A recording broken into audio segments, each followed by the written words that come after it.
moi je vais vous parler de la flexibilité, sur la réversibilité des bâtiments et la transformation des bâtiments. Je suis ici avec Vincent Scali. Nous nous connaissions à l'âge de 25 ans à peu près, chacun fait sa vie, et j'ai eu la surprise, nous avons eu la surprise tous les deux, de nous retrouver dans le bâtiment dont je vais vous parler quelques années plus tard. Vincent est artiste, je suis architecte, et je vais vous parler d'une opération rue Moussaillat. Tu veux dire un mot peut-être, Vincent? Non, pas du tout. Voilà, j'habite l'immeuble qu'a réalisé Patrick. Et alors, la bonne idée, c'était de faire venir un architecte avec un occupant.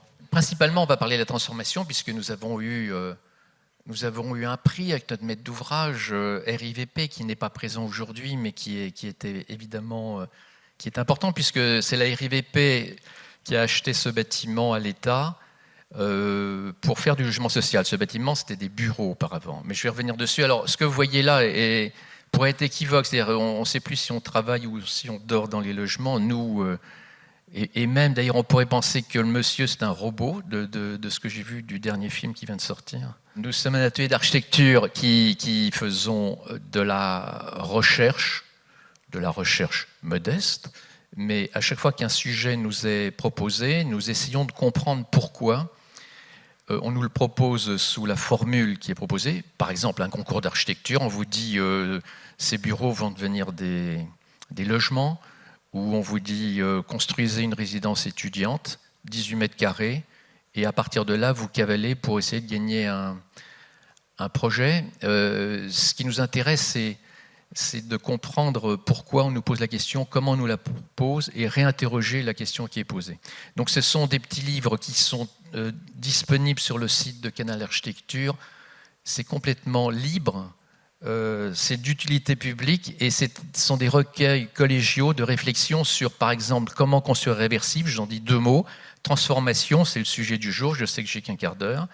Et zone, c'est tous les mauvais lieux, les délaissés, les laissés pour compte. C'est-à-dire, ce sont des lieux sur lesquels il nous faudra intervenir. Enfin, la société se doit de réfléchir à ces lieux qui sont en périphérie de nos villes. Très vite dit, une étude théorique sur la réversibilité d'un bâtiment. C'était une étude que nous avions mise en place à l'époque avec Vinci Construction, de se poser la question comment 60 mètres de long une barre peut devenir, après avoir été bureau, logement sans qu'il y ait trop de difficultés pour passer de la première occupation à la seconde. Les principes, c'est de construire un bâtiment qui soit... Alors là, je vous parle de construction, mais on va revenir à la réhabilitation. De construire un bâtiment qui soit sur des pas égaux, bureau, logement, 2,70 m de hauteur de dalle à plafond. Penser à des bâtiments qui soient peu épais, 13 mètres de large, de sortir ce qu'on appelle le noyau central pour mettre les circulations à l'extérieur. Et à partir de là, vous obtenez un plan libre. Ce plan libre nous permettant de faire, et je vais m'arrêter là, mais ceux que ça intéresse, vous pouvez vraiment regarder sur le site, nous permettant de construire le premier démonstrateur français. J'ai compris que vous aviez fait un démonstrateur mondial, basé sur le permis d'innover, qui est intégré à la loi Elan. Je m'attarde un tout petit peu sur ce sujet, c'est-à-dire qu'aujourd'hui, on est capable de construire des bâtiments qui n'aient pas d'affectation. Et s'ils n'ont pas d'affectation, c'est dire que l'image que vous voyez en noir et blanc, vous avez des bureaux, des logements, ça pourrait être un hôtel, et c'est un permis, donc le premier permis qui vient d'être déposé et qui sera obtenu cet été, pour qu'à Bordeaux, on puisse construire un immeuble. Vous ne saurez pas si on habite, si on travaille, si on dort. Mais je reviens au sujet qui nous préoccupe. Et pourquoi on fait des bâtiments réversibles? C'est pour plus avoir à subir de démolition, telle que vous voyez là, où la mémoire physique des choses est effacée, mais également la vie des gens est effacée. Donc ça, pour toutes les raisons que l'on sait ici, parce que je crois que vous êtes tous préoccupés par ces sujets de demain, de la rupture que nous vivons, ceci, c'est fini, c'est fini. Cet immeuble devait être démoli. L'État l'achète. L'État l'achète et décide, pour des raisons de politique sociale, c'est la ville de Paris. Alors non, l'État le vend à la ville de Paris, la ville l'achète et décide donc de ne pas le casser et de transformer des bureaux en logements. C'est un bâtiment qui a été construit par Claude Parent, grand architecte du XXe siècle, qui s'est attaché à en faire un bâtiment brutaliste. Là, on est dans vraiment la réflexion du style architectural. Si vous voulez savoir qui était Claude Parent, je n'ai pas le temps, mais enfin, il produit ce bâtiment qui était assez mal reçu dans le quartier, puisqu'en plus, il a vieilli. C'est un bâtiment qui s'occupait de la sécurité sociale. Peut-être certains d'entre vous ont envoyé, quand c'était l'époque, quand il n'y avait pas la carte vitale, des imprimés dans ce bâtiment, qui aujourd'hui reçoit qui? Des étudiants, des travailleurs, des artistes, un coworking. Et donc, c'est un public multiple qui vient reprendre la place des bureaux. Et alors, il était relativement facile à transformer, puisque sa géométrie, l'intelligence de ses plans se prêtait bien à la transformation. Donc, des bureaux, vous le voyez ici, sont devenus des logements. Vous le voyez au-dessus de... De quoi doit-on se préoccuper? Des façades, évidemment, acoustiques, thermiques. Ça, on le sait. Ce qu'on appelle le manteau. Aujourd'hui, vous en avez assez parlé. Enfin, c'est vraiment les sujets qui nous préoccupent. L'architecte, il doit aussi être attentif à faire de ne pas dénaturer l'œuvre de l'architecte qui est passé avant lui. Et donc, je crois qu'on a été assez respectueux. Hein. C'est un rôle de passeur. Donc, on va reconstituer une façade en nettoyant les bétons, en faisant toute la paroi thermique et acoustique, sans dénaturer la façade. Mais ce qui est intéressant, je vous le dis, c'est pour, comme on dit souvent, l'anecdote, c'est que comme on avait précipité, ce projet a été précipité, il n'y a pas eu de diagnostics qui ont été faits, j'entendais parler tout à l'heure des diagnostics, les planchers étaient certainement porteurs, 250 km², c'est normal, c'était du bureau, même dans les années 70, sauf qu'ils n'étaient pas acoustiques. Donc, comprenez que sur le bâtiment que je vous ai présenté, on a dû rajouter 2000 tonnes de béton pour rehausser de 7 cm tous les planchers. Donc de là, ça devient contre-productif, alors que, et c'est normal, on est tous à faire des essais, alors qu'on aurait pu, par exemple avec la loi Elan et le permis d'innover, qui n'était pas encore présent lorsque j'ai déposé ce permis, on aurait pu aller discuter avec les autorités et leur dire, l'administration, et leur dire, faisons un peu moins pour sauver l'introduction de béton dans un bâtiment. Tout ceci fonctionne plutôt bien. Hein. C'est un bâtiment comme le Métal 57 qui a été rénové. Là, c'est du logement. Ici, c'est autre chose. Mais enfin, on sait s'attacher à des bâtiments qui ont déjà un passé, une histoire, un récit, pour pouvoir redonner vie à des chambres étudiantes, comme certains d'entre vous en ont peut-être connu. Vous allez me dire que c'est fini dans 5 minutes, je vous vois vous lever.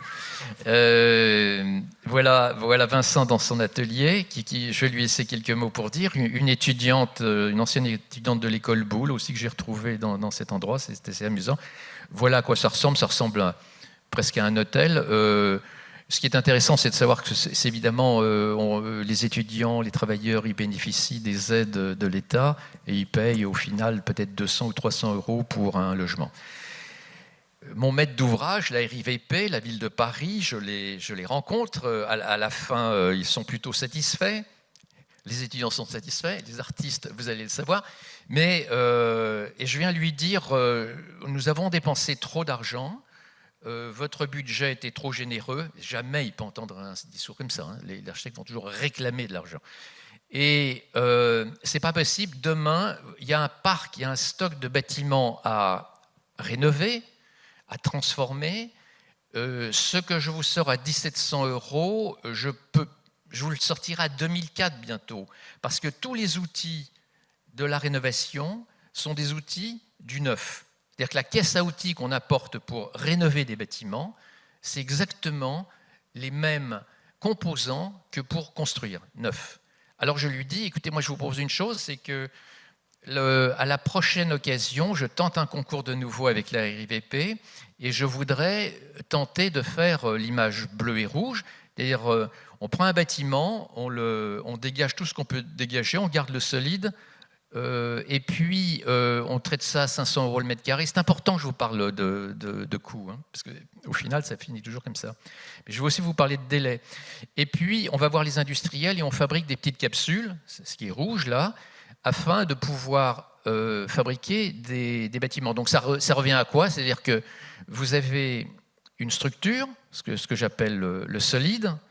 Une fois qu'on a dégagé tout ce que je nomme aussi le liquide c'est les petites boîtes rouges que vous voyez ici, ce sont des pods que vous rentrez dans les casiers, qui sont des modules autosuffisants, thermiques, acoustiques. Donc vous n'avez plus à faire souffrir le bâtiment dans lequel vous pénétrez, puisque tous les éléments sont, eux, normés, et on pourra aller très très loin de ce que j'ai entendu tout à l'heure. On pourrait relier tous les raisonnements qui sont passés avant. Ce n'est pas nouveau, les Japonais ont fait ça. Si vous descendez dans un hôtel Citizen, vous ne vous en rendrez même pas compte, mais vous rentrez dans des pods fabriqués industriellement. Dans ce cadre, le bâtiment n'est pas vécu comme un chantier traditionnel, mais il est posté comme deux chantiers différents, un hors site, un sur site. Sur site, vous l'avez compris, c'est le solide. Ce qui est à l'extérieur traité, c'est le second œuvre.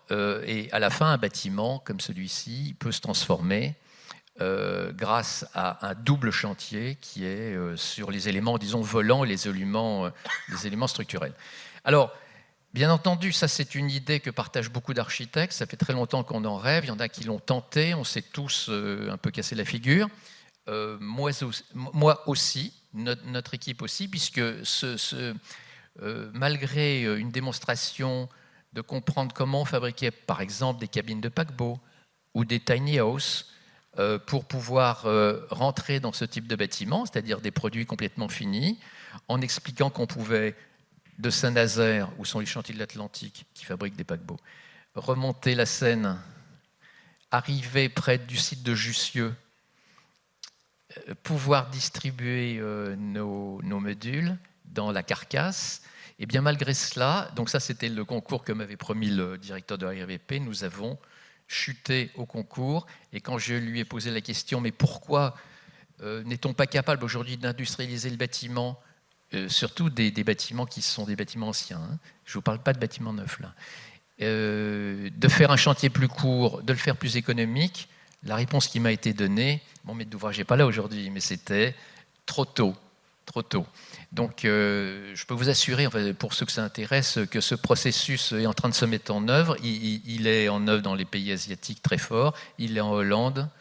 Et pour que ce ne soit pas de l'utopie, nous sommes bien sûr allés voir comment on greffe à l'intérieur d'une carcasse de bateau, on glisse sur les ponts des modules.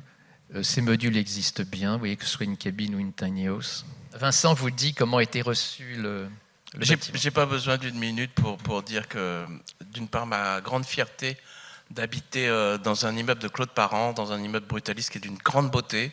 Et donc, l'idée de... Je remercie le destin